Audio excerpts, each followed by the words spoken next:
មិត្តថៃមើលស្ដាំដៃអុយមនុស្សស្អីមិនក៏ស្អាតមិនដល់យើងមើលចុងសាក់រហូតដល់ចុងជើងបើធៀបនឹងយើងចាញ់យើងដាច់មិត្តថៃឆ្វេងដៃយ៉ៃអុយស្ដែងខាងទឹកអប់កុបពីខោអាវក៏ទៅជុះស្បែកជើងនោះក៏មិនសិតធៀបនឹងយើងទាំងពីរនៅតែយើងស្អាតជាងមិត្តថៃល្ងាចនឹងស៊ីអី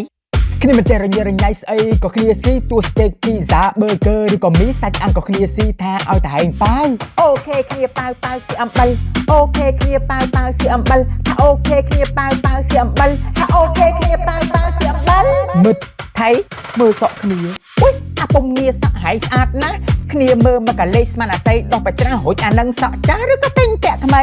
សក់គ្នាសក់មែនតើមានសក់ពាក់អីណា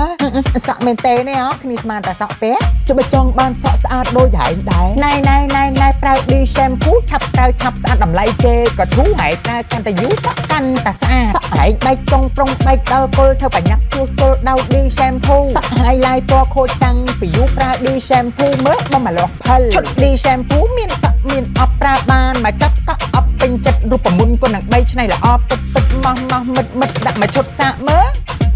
គេថាសក់ឡើងប្រេងបើជើងនឹងសក់ឡើងគេតែអត់បញ្ហាទេ